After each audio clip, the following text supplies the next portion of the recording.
Ictericia. Cuando hablamos de ictericia, hablamos de pues, la que dice: el hígado produce y secreta 250 a 500 mililitros de bilis por día. ¿Ya? Es lo que secreta el hígado. Los principales constituyentes de la bilis son, o sea, pigmentos biliares, la bilirrubina, sales biliares, fosfolípidos y colesterol. O sea, en esa bilis que ustedes ahí que secreta el hígado, que forma el hígado, la bilis, uno de los componentes de la bilis es la bilirrubina. Uno de los componentes. Porque tiene sales biliares, fosfolípidos, colesterol. Es uno de los componentes. ¿Ya? Es la bilis. Entonces, como vemos acá, ¿cómo se forma la bilirrubina? O sea, de todo eso lo que nos interesa es la bilirrubina. ¿Cómo se forma la bilirrubina? ¿Ya? Y otra cosa, ahora vamos a hacer un repaso y les recomiendo pues, ver ese video que hicimos ese día, la pizarra. ¿De acuerdo? Por ahí van a encontrar. ¿Han grabado? De las clases cuando hicimos normales. Ya, entonces esa clase mírenlo porque hicimos, ¿te acuerdan? Todo un gráfico sobre el hígado. Creo que no nos dejó grabar. No, sí. Sí, ¿o sí? O si no es a tu grupo, será otro grupo, pero ya busquen esa clase. ¿Ya? Esa clase mírenlo, la de ictericia. Ahora solamente vamos a hacer una revisión. En esa clase hicimos todo un recuento de lo que era el hígado, todito, de la función del hígado, todo. Eso les pido que escuchen. Entonces aquí está la hemoglobina, el grupo hemo. Entonces miren, el metabolismo de esta hemoglobina, ¿qué le va a producir? Que sale el hemo y el hierro. Y este hemo, cuando se metaboliza, se llega a formar bilirrubina, y finalmente esta bilirrubina formada se le conoce como bilirrubina indirecta. Y esta bilirrubina indirecta llega al hígado, o bilirrubina indirecta o bilirrubina no conjugada. Esta bilirrubina indirecta o no conjugada, al ingresar al hígado, se conjuga. Al ingresar al hígado se conjuga y pues produce una bilirrubina conjugada. Esta bilirrubina conjugada es eliminada por las vías biliares. Entonces, si nosotros vemos, aquí está albúmina. Esto es la estructura del hepatocito, o sea, del hepatocito, o sea, del hepatocito y de las vías biliares. Hay un espacio conocido como espacio de Dicen. Aquí está, miren. Ingresa aquí, este es el capilar sinusoidal, el espacio de Dicen, y vamos a encontrar aquí a la albúmina. La albúmina va caminando, acompañado de la bilirrubina, conocido como bilirrubina no conjugada. Esta bilirrubina no conjugada, miren, se separa el albúmina en el espacio de Dicen, ingresa, es captada por este receptor, ingresa como bilirrubina no conjugada y se conjuga en el interior del hepatocito. Y finalmente sale por los canalículos biliares y se excreta. Ya estamos. Entonces, este fenómeno de conjugación también se le conoce como el fenómeno de glucoronización. Glucoronización. Entonces, aquí estamos. Bilirrubina no conjugada, captación, conjugación y excreción. Son los tres pasos que tienen que seguir. Si es que la captación se altera, se incrementaría la bilirrubina indirecta. Si la conjugación se altera, la bilirrubina indirecta. Si se altera la conjugación con la excreción, la bilirrubina directa se incrementa. Entonces, a ver, vamos. Esta bilis o esta bilirrubina, ¿qué es lo que sucede? Es excretada. Esta bilirrubina es excretada por el colédoco a nivel del duodeno y en contacto con las bacterias que están en el intestino se metaboliza y se convierte en urobilinógeno. Y este urobilinógeno pues, es excretado por las heces y se le conoce como urobilinógeno en heces o estercobilina. Este urobilinógeno No, espera. Se excreta en orina, o sea, en heces. Pero hay una parte de ese urobilinógeno que reingresa por la vena porta. Reingresa. O sea, esta bilirrubina reingresa por la vena porta nuevamente para formar un círculo urobilinógeno, así, entero, hepático, o sea, ingresa al hígado y nuevamente va a formar pues parte de la bilis, pero hay una parte que se va hacia la circulación general y siendo eliminada por el riñón, y eso se le conoce como urobilinógeno en orina. El urobilinógeno en heces se le conoce también como estercobilina, de estiércol, estercobilina. ¿Ya? Entonces el metabolismo de la bilirrubina termina en estercobilina y termina en urobilina. Pero el Urobilina. estercobilina es lo mismo. Es lo mismo, pero el otro, pues lo que está pasando es, no solo que ha cambiado de nombre, ¿no? Ahora, la estercobilina es la urobilina en heces. O sea, no, heces. Ahora, este es ya hemos hablado de la bilis y qué es lo que está sucediendo con la bilirrubina. Entonces, hemos dicho que la bilis tiene otros componentes también. Por ejemplo, tiene a los ácidos biliares. Ya hemos visto la bilirrubina como componente de la bilis. Otro componente son los ácidos biliares de la bilis. Y este componente de los ácidos biliares, a partir del colesterol, forman el ácido cólico y el ácido quenodesoxicólico, y estos van a finalmente, ¿qué se forma? Miren acá, sale y finalmente las bacterias intestinales transforman esto en ácido deoxicólico, ácido litocólico, estos ácidos biliares. ¿Para qué me sirven estos ácidos biliares? O sea, colesterol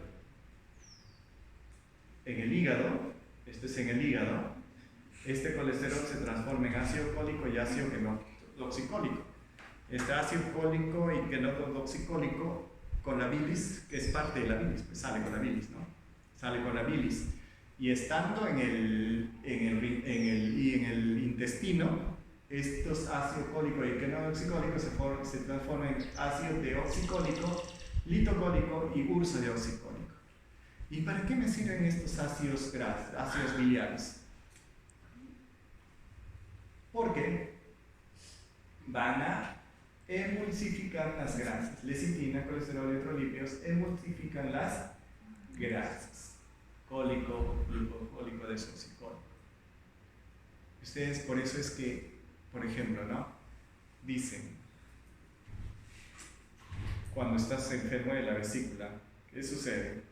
O sea, cuando tienes litiasis o estás en alguna patología vesicular, no te dicen no comas grasa, porque el estímulo de la grasa que produce mayor producción de eso, porque necesitas endulcificar, por lo tanto, mayor producción de vías de líquidos de bilis y mayor, digamos, estímulo para la excreción de la bilis que está concentrada en la vesícula biliar.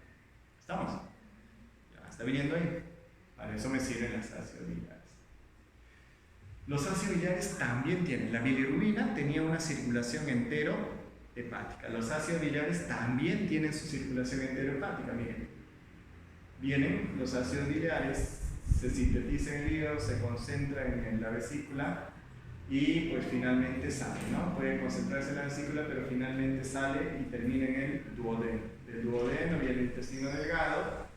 Se pierde también, se pierde por ¿cómo se llama esto? Se pierde por las heces, pero hay otro, lo que no se pierde, se captan a nivel del intestino grueso, se captan del intestino grueso y retorna pues al hígado nuevamente por la vena porta. Por la vena porta, circulación sistémica, al hígado otra vez. Entonces, si ustedes se dan cuenta, estos vías biliares, estos ácidos biliares tienen una circulación enterohepática, en el ilio se capta activamente y aquí se capta pues el ácido biliar metabolizado. otros componentes de la bilis, agua, glucosa, calcio, potasio, entre otros. Entonces, hasta ahora, ¿qué decimos? La bilis, ¿qué contiene? Bilirrubina, ácidos biliares y otras cosas, como agua, glucosa, calcio, potasio, aminoácidos, sodio. Entonces, en el transcurso para que la bilis vaya saliendo, esta bilis se va deshidratando, ¿no? Aquí hay bicarbonato, cloruro, miren, aminoácidos, todo un cambio. Entonces, ¿qué cosas más tiene la bilis? Tiene ácidos biliares, y ¿qué hemos dicho? Tiene bilirrubina, uno de los tantos, tiene agua y tiene electrolitos. ¿Y cómo es la concentración de electrolitos en la bilis? Sodio, potasio, calcio, magnesio, todo lo que tenemos acá. Esa es la concentración. Propiedades y composición de la bilis. La bilis es líquido amarillo oscuro a verdoso. ¿Alguna vez han visto la bilis? ¿Nunca? Sí, es verde. Es verde, medio espesa. Cuando vomitas, ¿no? A veces ha vomitado bilis, dice la señora, ¿no? ¿Qué ha vomitado? ¿De color? Eso es bilis. ¿Qué es lo que contiene mayor? Mira, entonces la bilis que se forma, miren, la bilis que se forma se deshidrata y se concentra en la vesícula. La bilis que se forma se deshidrata y se concentra en la vesícula.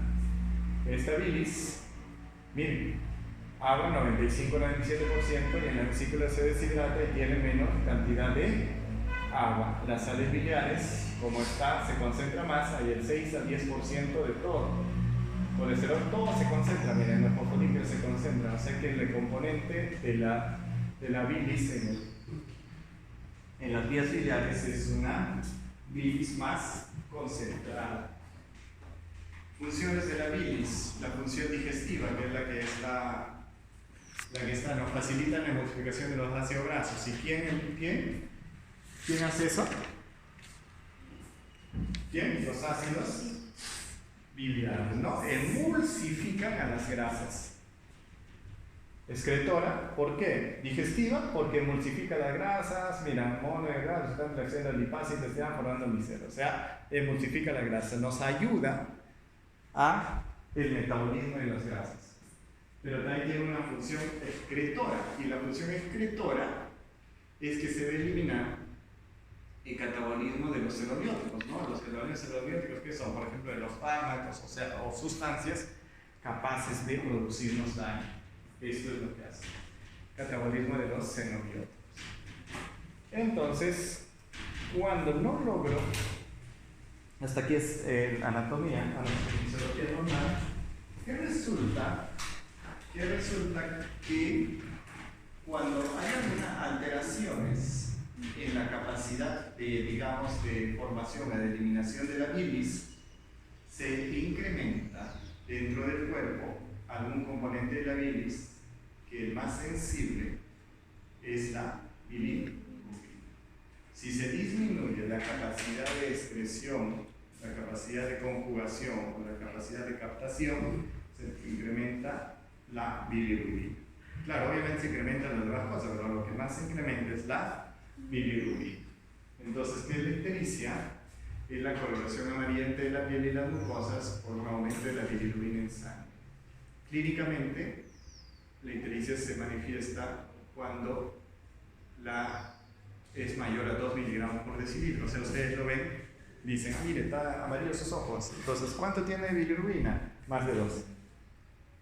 ¿Ya? Evaluar conjuntiva, membranas debajo de la lengua y paladar. Entonces, eso es lo que ustedes cada vez que ustedes ven un paciente ictérico, dicen valores normales, esto es importante, siempre va a ser 1, esto puede ser bien fácil, ¿no? El bien total es 1, la indirecta 0.7, la directa 0.3. ¿Cuándo sucede ictericia? Cuando las escleras son mayor de 2 miligramos por decilitro y la piel es mayor de 3 miligramos por decilitro. O sea, tú dices, ictérico, mira, me sus ojitos, tiene más de 2. ¿Ya? Más de 3, ya, pues, cuando está ya lo encuentra ictérico en la piel. Hay fenómenos conocidos como pseudoictericia. Los fenómenos conocidos como pseudoictericia, no sé, pseudoictericia hace de que algún tipo de alimentos se pueden producir pues, un tinte amarillento, pero no en los conjuntivos, sino en la palma de las manos. Ustedes se han dado cuenta que hay gente que tiene media amarilla las manos, que se llama pseudoictericia. La piel tiene un tinte amarillento debido a la excesiva ingesta de caroteno, por ejemplo, zanahoria. Zanahoria y papaya, que es lo más común. Ustedes comen papaya más común seguro, ¿no? ¿No? Y con papaya, mira, coman papaya ahora que se van de vacaciones. Papaya un montón y van a tener con amarillos. Amarillos. Bueno, salmón no comen, pues aquí no comemos salmón, ¿no? Chabacán, no comen. Calabaza amarilla, no sé si tomate sí, ¿eh? Zanahoria, papaya, tomate sí comemos. Coloración amarilla en la piel, pero no en escleras. ¿Más dónde? En la palma de la mano. Eso se llama pseudoictericia. Entonces tú le ves amarillito ahí y le tomas su valor de bilirrubina, ¿cómo van a estar? Normal. Normal. Por eso se llama pseudoictericia. No hay bilirrubinas en orina ni aumento de bilirrubinas en sangre. O sea, ustedes dicen, ¿hay estercobilina? No, hay urobilina, no. Otra de las cosas antes de continuar, ¿cierto? Recordemos los valores de referencia. Entonces hemos dicho, la bilirrubina total es 1, la directa 0.3 y la indirecta 0.7. Entonces con eso sumamos y sale 1. Entonces los valores de TGO y TGP, un valor promedio es 40.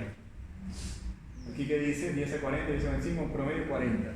Si supera los 40, ustedes dicen que las transaminasas están aumentadas. Baja de 40, transaminasas disminuidas.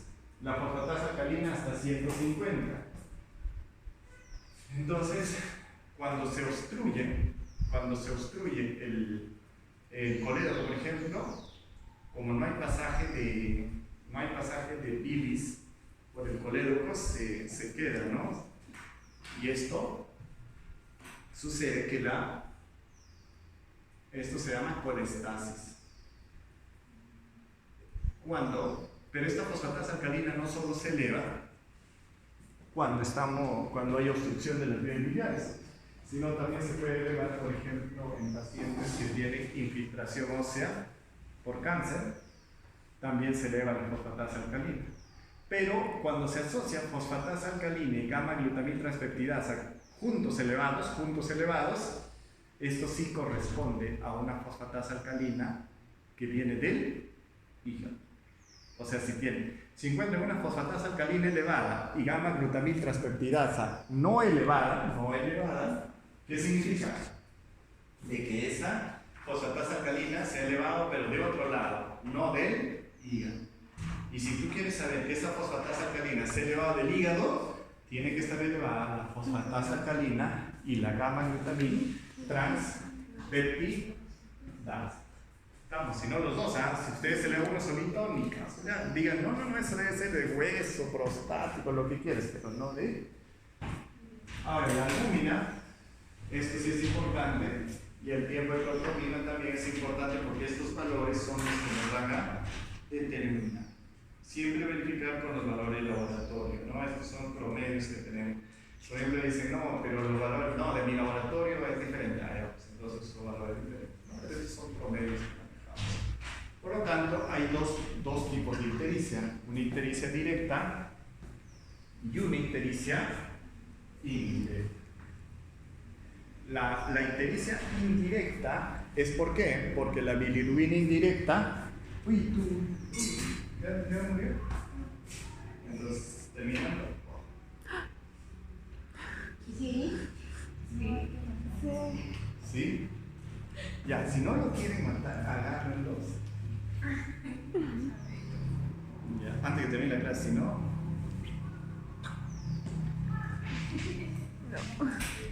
Ya, ¿qué van a hacer para terminar la clase? ¿Cómo? Con una hoja con algo. Los dos, ¿cómo vas a lograr? A ver. ¿Seguro? Merece vivir, pero sí, no. Merece vivir, pero los pobres lo tienen así desde hace rato. Yo le quiero dar mejor rumbo y ustedes nada. Murió. Más fácil, ¿no?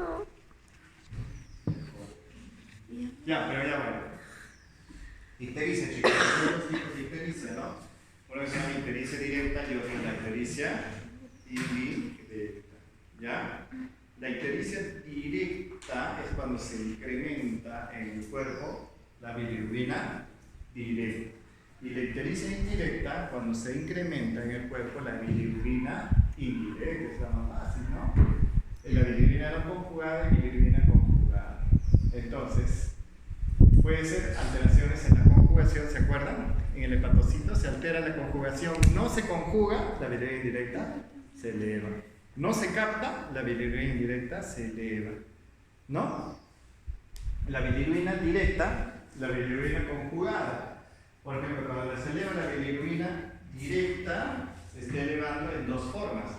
Uno que llamamos la bilirrubina directa con patrón colestásico, o sea, cuando hay una obstrucción, por ejemplo, el colédoco se obstruye el colédoco, el colédoco, claro, se obstruye y comienza, ya no puedes botar la bilis, ¿no? Entonces se eleva la bilirrubina. Como está ahí ese momento, la bilirrubina directa se eleva, ¿no? Y el otro es cuando en el mismo hepatocito no hay una expulsión, una excreción bien de vías de bilis, de bilirrubina, bilirrubina también se va incrementando la bilirrubina directa. Ya ese se llama patrón hepatocelular y el otro se llama patrón colestásico. Entonces la ictericia directa tiene dos patrones, patrón colestásico y patrón hepatocelular. Entonces aquí está, ¿qué se incrementa con la bilirrubina? Cuando hay hiperbilirubinemia indirecta o no conjugada, cuando hay una sobreproducción. A ver, una sobreproducción, por ejemplo, en una hemólisis. Entonces, ¿qué dice? Hemólisis. Se destruye tanto, o sea, hay una destrucción de tantos glóbulos rojos, todos van a metabolizarse, ¿no? Pero todos no llegan a conjugarse, pues sobresatura el hígado, entonces se queda una gran cantidad a la espera, ¿no? Entonces te produce ictericia. ¿Ya? Eso te produce ictericia. ¿Ya? Entonces hay algunos casos, por ejemplo, en que se reduce la captación. ¿Dónde se produce hay un déficit de captación y un déficit de conjugación? ¿No? Cuando hay un déficit de conjugación, por ejemplo, que es propia, estas son enfermedades que se asocian a la conjugación. O sea, entra, se capta, le dice ya, al glucuronio le dice ya, conjúgalo. No tiene, ese es un tipo, ¿no? Se llama Krieger-Nager. El otro dice, no, parcialmente te voy a conjugar, ya, también es un tipo de Krieger-Nager. Entonces, como dice ya, por lo tanto, si yo no te logro conjugar, ¿qué significa? No voy a poder transformar de bilirrubina indirecta a directa. Ahora, el otro, adquirida. Por ejemplo, la ictericia neonatal. La ictericia asociada a la ingesta de leche. El hipertiroidismo, mire, son defectos de conjugación adquiridas. ¿Ya? El Gilbert puede tener dos cosas, defectos en la conjugación o defectos en la captación. Los defectos en la captación en Gilbert, ¿qué sucede? O sea, tú puedes producir mayor cantidad de bilirrubina indirecta, pero el hepatocito no lo capta. Al no captarlo, no lo va a poder conjugar. Entonces, esto es el Gilbert. El defecto en la captación y en la conjugación. Mayormente el defecto de Gilbert es en la captación que en la conjugación. A veces los dos, ¿no? Pero mayormente el efecto es en la captación. O sea, la bilirrubina indirecta va y se quiere meter, pero ¿qué sucede? Nada, pues no lo puede captar o lo capta parcialmente, pero por eso es que no. La bilirrubina indirecta no sube mucho, 6 miligramos por decilitro, y eso está asociada a estrés, infecciones, ¿no? Las transaminasas están normales. No sé qué significa que las transaminasas están normales, significa que el hepatocito está sano, pero lo que no hace, no puedes captar completamente a la bilirrubina. No lo capta. La bilirrubina pasa, aquí está el hepatocito, la bilirrubina pasa y se quiere meter, pero no hay fosforo, no hay fuerza para meterse, no es asequible, por lo tanto se incrementa. ¿Ya? Ahora, el otro, ¿qué les dije? El otro problema, ¿cuál era? El defecto en la conjugación. ¿Y el defecto en la conjugación qué significa? Vino la bilirrubina indirecta, se metió la bilirrubina indirecta, pero el glucuronio, ¿qué le dijo? No. ¿Qué le dijo primero? En el 1, ¿qué le dijo? No tengo glucuronio, o sea, no te voy a conjugar. No te conjugo para nada.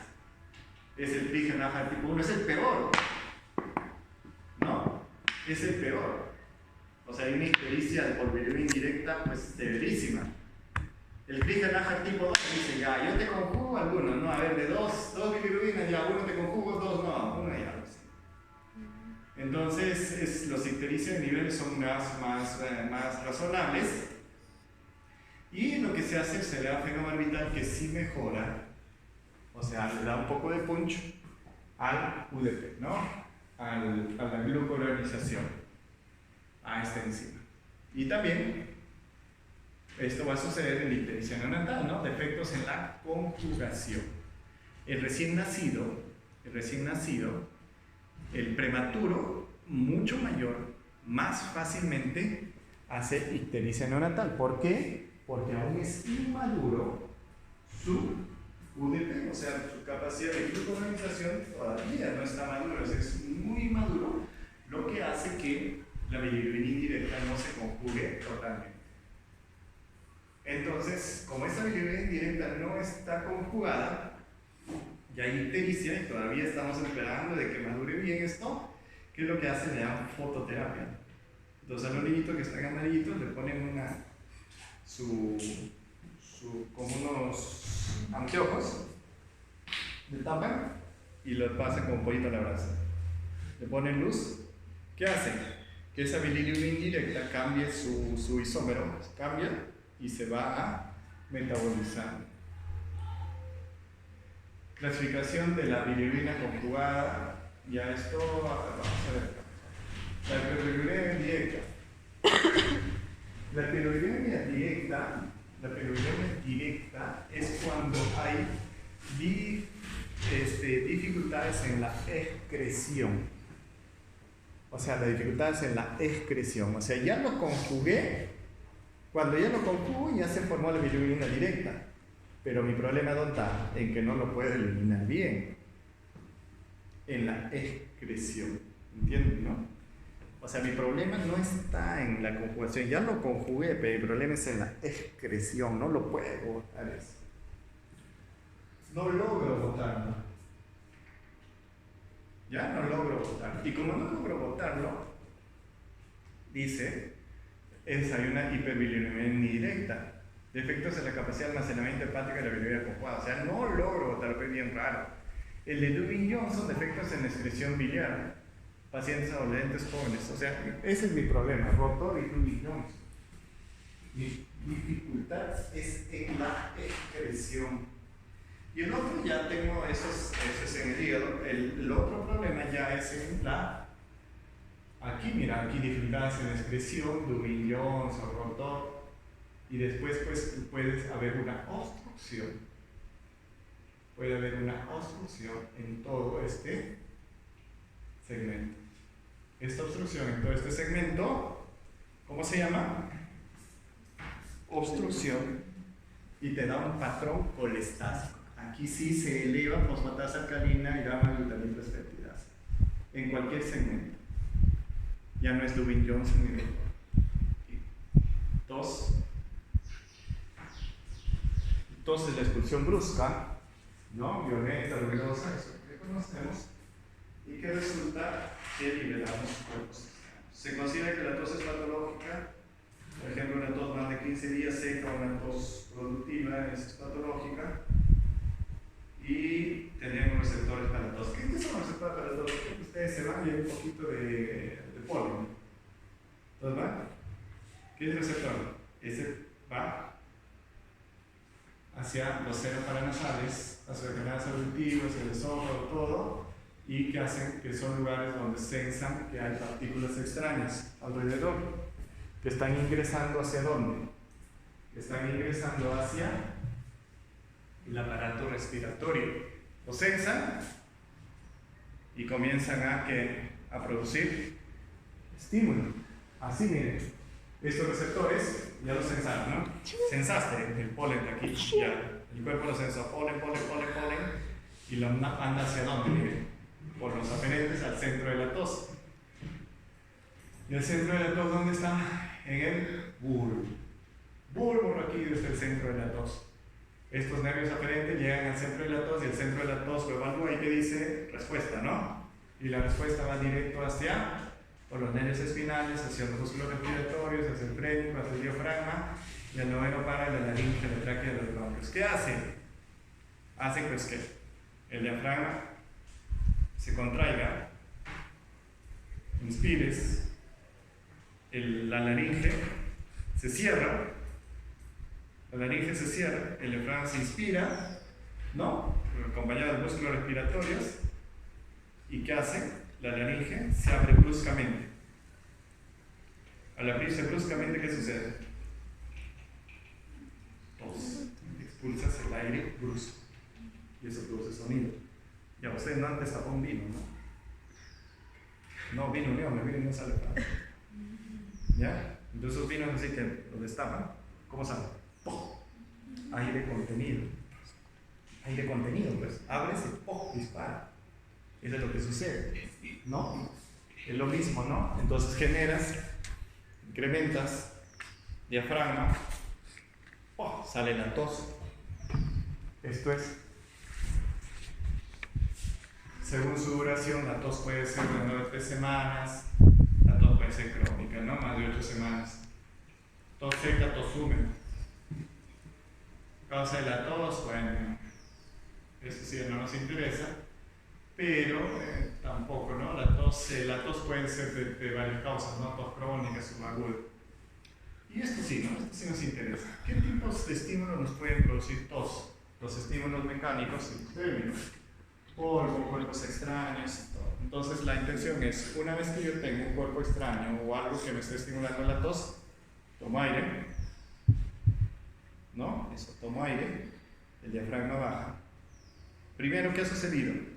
El estímulo de la tos me ha estimulado a mis receptores para la tos que están en diferentes lugares. Estos han pasado por los nervios aferentes hacia el centro de la tos y como respuesta el centro de la tos ha estimulado la contracción de mi diafragma, cierre de la laringe, estímulo de músculos respiratorios y apertura brusca de la laringe produciendo tos.